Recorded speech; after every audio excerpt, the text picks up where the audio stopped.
विश्वकर्मा योजनेच्या पहिल्या वर्धापन दिनाच्या निमित्तानं पंतप्रधानांच्या हस्ते आचार्य चाणक्य कौशल्य विकास केंद्राचं वर्ध्यामध्ये उद्घाटन, मुख्यमंत्री दोन्ही उपमुख्यमंत्र्यांच्या उपस्थितीमध्ये उद्घाटन। वर्ध्यामध्ये पंतप्रधान नरेंद्र मोदी यांच्या उपस्थितीत पीएम विश्वकर्मा योजनेचा वर्षपूर्ती सोहळा। योजनेतील लाभार्थ्यांशी पंतप्रधानांनी साधला संवाद, लाभार्थ्यांकडून घेतली व्यवसायाची माहिती। चरख्याची प्रतिकृती आणि कापसाची माळ गळ्यामध्ये घालून मुख्यमंत्र्यांकडून पंतप्रधानांचं स्वागत, तर मंगल प्रभात लोढांकडून पंतप्रधानांना संविधान मंदिराची प्रतिकृती भेट। काही लोक परदेशामध्ये जाऊन भारताची बदनामी करतायत, संविधान रद्द करण्याची भाषा बोलतायत, पण मोदी सत्तेमध्ये आहेत तोपर्यंत बाबासाहेबांनी दिलेलं आरक्षण कोणीही रद्द करू शकणार नाही, मुख्यमंत्र्यांचं वक्तव्य।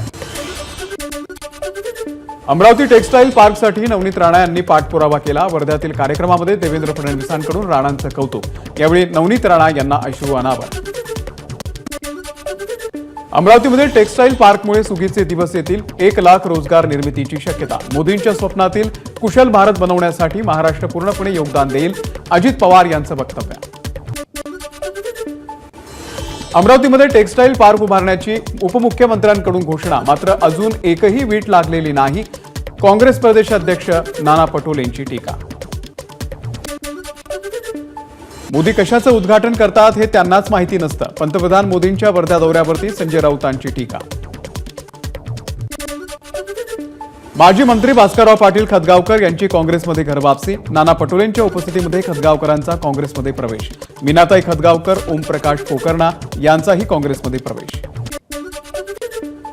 दसरा मेळाव्याच्या छत्रपती शिवाजी महाराज पार्कच्या परवानगीसाठी ठाकरे गटाकडून पुन्हा एकदा पालिकेला स्मरणपत्र, परंतु अद्याप यावरती पालिकेनं उत्तर न दिल्यानं ठाकरे गटाकडून आतापर्यंत 3 स्मरणपत्र देण्यात आली।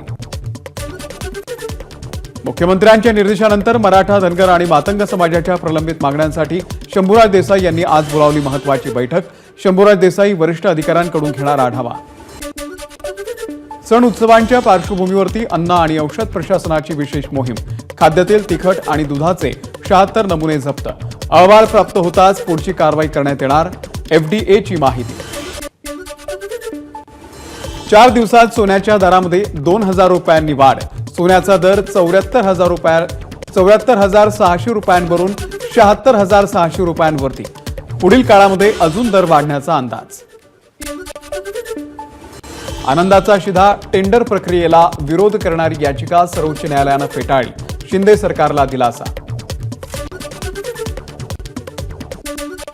म्हाडानंतर आता सिडकोही घरांच्या किमती कमी करणार, घरांच्या किमतीमध्ये 10% कपात, 5 ते 6 लाख रुपयांनी घरांच्या किमती कमी होणार।